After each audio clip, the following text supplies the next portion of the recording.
Headline coming, give me some lottery ticket numbers, because I can tell you, we didn't, and barely anybody did. Not a single team selecting in the first 3 rounds of the NFL draft, selecting Shedeur Sanders.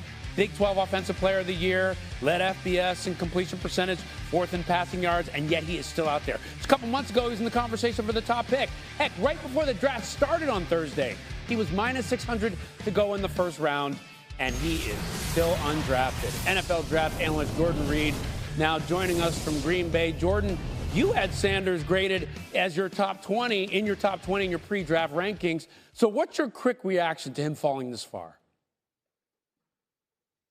The best way to put it, Ryan, is I'm stunned. I'm absolutely floored that Shedeur Sanders is still sitting here on the board. And if you think about it, I think it's more so to do with what's happening off of the field. Now, as far as those questions, I don't know exactly what there are. But if we're just grading the player on the field, I don't see a player that should have made it out of the second round. I had him ranked as my number 19 overall player. He can help a team win football games as a starter. And some of the quarterbacks that went ahead of him, I was floored by some of the names that went ahead of him. I get it. Jackson Dart and him were seen as in a similar tier as going as the second or the third quarterback off of the board. But after that, some of the quarterbacks that went ahead of him, I'm still shocked. It's stunning. And not only that, you talk about how quarterbacks are these days. You need 2-3 quarterbacks on your team, and he's still out there, so somebody's going to get him. Now, what's a potential landing spot for him as you see it?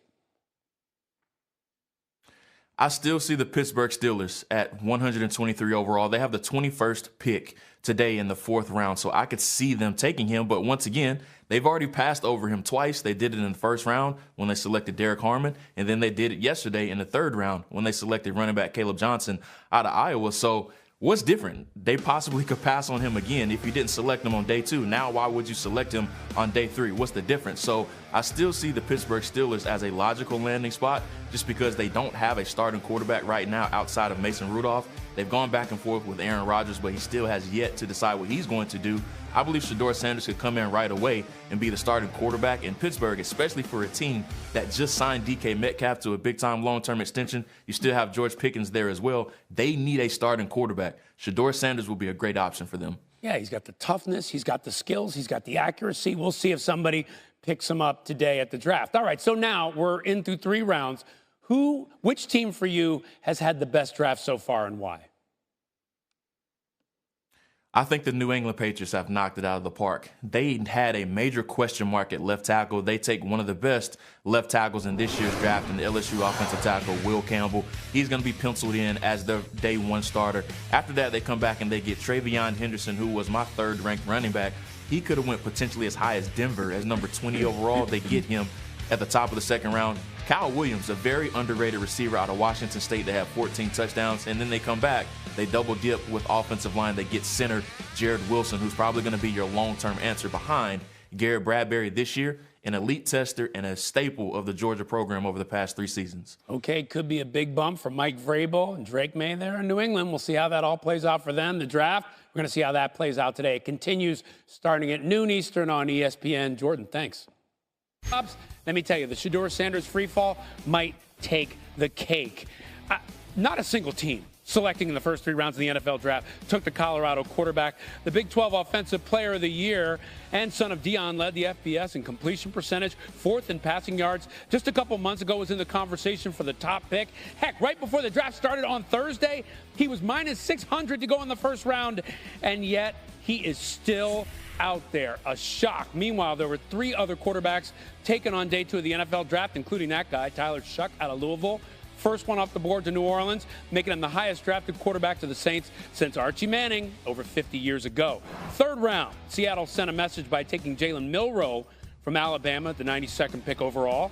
First time Seattle took a QB in the first 3 rounds since Russell Wilson in 2012. The lone non-transfer quarterback taken so far. 2 picks later, Cleveland finally came for their quarterback, going with Oregon's Dylan Gabriel, who finished a storied college career this season with the most career starts and touchdowns responsible for in FBS history. But back to Shedeur, because last night, that whole situation had Mel Kiper Jr. apoplectic. I like to say, I think it's disgusting. I don't understand what the heck's going on with this. 5th player on my board. It's never happened before in 47 years where a player that high has dropped this far into the 4th round at quarterback. That's sitting there in round 4 with other quarterbacks being taken who aren't as good as Shedeur, aren't even close, in my opinion, in terms of accuracy, toughness. arm strength is certainly more than good enough. I don't see, outside of not being have the rocket arm and the 4.6 speed and the big frame, the 6'3", 230-pound frame, what is he lacking? Somebody's going to have to explain that one to me. 4th round, Kirk Cousins went. 4th round, Dak Prescott went. Worked out pretty good for them. It's just that Shedeur was projected a lot higher than they were. That's why we're having this discussion. Indeed. SportsCenter on the road, presented by Geico. We need NFL front office insider Mike Tannenbaum to come in and explain this to us and bring some sense to it. Mike, what is your reaction to 5 quarterbacks getting drafted before Shedeur Sanders? Ryan, I am absolutely stunned. Here's a player that started 37 games, led the nation in completion percentage. He's also incredibly tough. He was sacked 94 times over 2 seasons and only missed 1 game. He was my 2nd quarterback on the board, very similar to Mel. I thought he was a 1st-round pick that could come in and start right away because of anticipation and accuracy. I cannot believe that a team in the first 3 rounds, 102 players were drafted and didn't draft Shedeur Sanders. Ryan, one of the things you have to understand is the NFL is the ultimate meritocracy. Every team has the same amount of money. Every team has the same amount of draft choices. And not one team thought that Shedeur Sanders could help them win when 5 quarterbacks have already gone. I was part of the Miami Dolphins in 2016, and we drafted Laremy Tunsil. He was the #1 guy on our board. Laremy Tunsil was a great player, a great person. He obviously hit a bump in the road, and we saw it as an unexpected opportunity. Johnny Manziel came out, a lot of questions about his background. He won in the 1st round. The fact that we're sitting here talking about the 4th round is unbelievable what has happened, given the fact that this guy's been such a good player over 37 games. And Sanders doesn't have the kind of bumps that you're mentioning with the 2 previous guys you mentioned. And not only that, I mean, in many ways, I say it again, this was a guy who was in the conversation to be the top pick not too long ago, and now here we are. Much more from the draft coming up ahead, including where Shedeur should land. And what are the kind of conversations that are happening behind the scenes that could lead to a historic slide like this for Sanders? You know, Amina, it must be something off the field because, again, we talked earlier in the show. This is somebody that started 37 games, led the nation in accuracy. He has over 11,000 yards. This guy is a 1st-round pick when you look at what happened on the field. So clearly, either the interviews at the combine, and there was certainly some noise about they rub some people the wrong way. But, Amina, over the last 20 years, that happens all the time. Baker Mayfield rubbed people the wrong way. Johnny Manziel did, and they were still, drafted in the 1st round. So I think there were probably some concerns about, is he coachable? Is he humble? But it's still inexplicable that even with those concerns, that he would slide 102 spots at a minimum. Yeah, just mind-blowing that Shedeur Sanders went from a possible 1st-round pick to missing both the 2nd and 3rd round, and now we're heading into the 3rd day of the NFL draft. With that being said, where could he end up on an NFL team? Where exactly in the NFL? The Pittsburgh Steelers make the most sense to me. Despite everything we talked about, I believe he would come in and start for them. Right now they have Mason Rudolph and Skylar Thompson as their 2 quarterbacks. They went out and got DK Metcalf, paid him $30 million a year, gave him a 2nd-round pick. They have George Pickens and Pat Freiermuth. We're looking at some great footage here. He is still very accurate. He has good arm strength. I think he would be the best quarterback the Steelers would have since Ben Roethlisberger has left them. Yeah, a lot of people waiting to see where Shedeur Sanders will end up. And as I mentioned, you've done this for a living. So which team has put together the best draft through the first 2 days? The Cleveland Browns, I think they got a minimum of at least 3 starters. When you think about Mason Graham, the defensive tackle for Michigan, he's going to come in right away. I think he's going to be an impact player for them. And then last night they added Carson Schwarzenegger. He should start for them at linebacker from UCLA, a former walk-on. Quinshawn Judkins, again, very productive running back at Ohio State. But maybe most importantly, they have a 1st-round pick next year from Jacksonville, who may not be very good next year. So despite what we're seeing on the screen, add in a 1st-round pick of the Jaguars. I think the Browns have had an outstanding draft so far, Amina. All right, so let's play GM here. You can go back and redo any team's picks to this point. What change are you making based off of what you've seen so far? The Dallas Cowboys at 12 took a really good player in Tyler Booker, offensive guard, Alabama. I think he's a plug-and-play player for them. But Matthew Golden was available, the fastest receiver this year, ran 4.29 at the combine. And more importantly, Amina, he played that way. He got drafted by Green Bay later in the first round. And when you look at the Cowboys and where they are competing in the NFC East, they need to score more points consistently to compete with the Commanders and obviously the Eagles. CeeDee Lamb's outstanding. Golden would have come in and really helped this offense be more explosive. I like Booker. I love Golden. If it means anything, I had some friends who are Cowboys fans, a big collective groan when they did hear that pick, so I will throw that out there as well. Draft continues today at noon Eastern on ESPN. Mike T, thanks so much. Tròn nhé. Mình sẽ móc sang cái màu sắc tiếp theo đúng không ạ? And right now, when affordability Móc sang màu matters xanh. most, Hyundai is committed to keeping our prices the same, with no increase to MSRP. And not just on a few of our vehicles, all of them. That's the Hyundai way. Đó là sẽ biến thành móc. My kids can't hide anything from me. I'm home. Especially when they've been using toilet paper that doesn't hold up. Alright, whatever. Và mình sẽ siết chặt phần đây màu vàng. Okay. Let me cover this. So did y'all see this? So apparently there's this guy, some random guy. He walked up on DeMar DeRozan.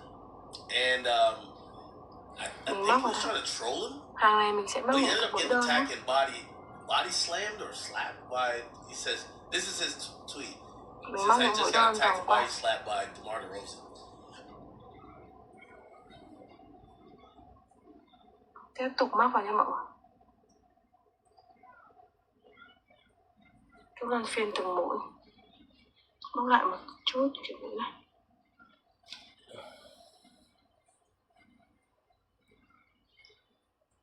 Móc tiếp này.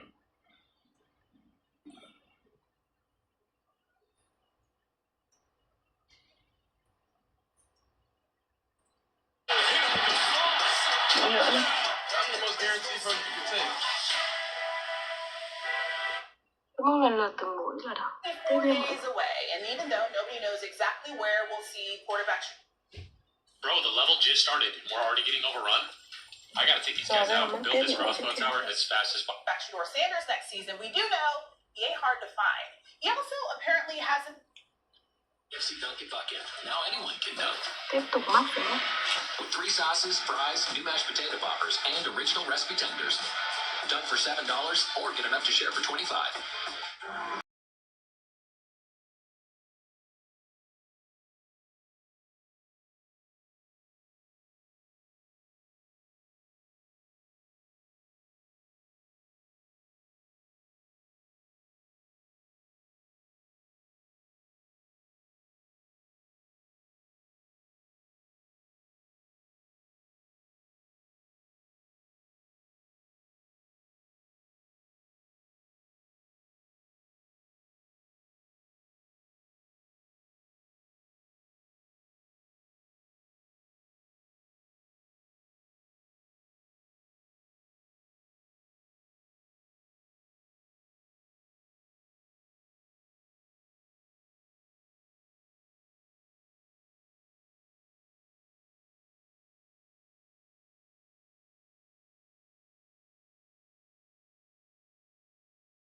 Nên là sẽ đổi sang cái phần lưỡi chai thông thường này. Đây mọi người móc cho mình cứ từng mũi một nhé. Móc khoảng 1/3 cái vành mũ là được. Không móc một nửa nhé, một nửa là hơi bị nhiều đấy. Mọi người móc cái lưỡi chai thì khoảng 1/3 thôi.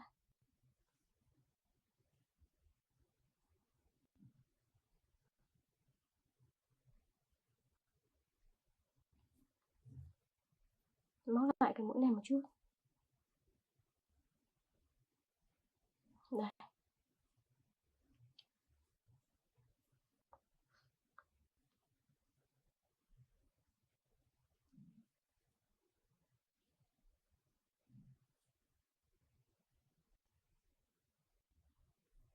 Mình móc vào.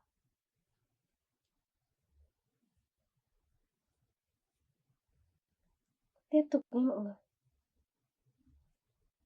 Cứ lần lượt từ mũi cho đến khi được cái đường viền nổi như thế này. Tiếp nha. Mũi tiếp theo này. Đấy, mọi người cứ làm lần lượt thế này cho mình là được. Mình tiếp tục mình móc. Đây. Thêm một mũi nữa nha là sẽ dừng. Thêm một mũi nữa. Ok rồi. Đây nó sẽ vuông góc nha. Đây này mình móc mũi nổi thì cho nó vuông góc. Cắt cái dây đỏ đi cho nó đỡ vướng, nhìn cho nó dễ.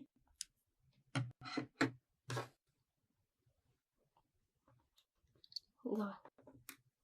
Đây nha mọi người. Cái phần vành này nó vuông góc với cái phần chóp mũ. Bây giờ mình sẽ móc cho nó dài thêm ra. Móc dài thêm ra. Nói chung là cái lưỡi chai thì móc độ dài tùy ý nhé. Cũng không có một cái quy chuẩn gì cả đâu. Lưỡi chai ngắn hoặc dài tùy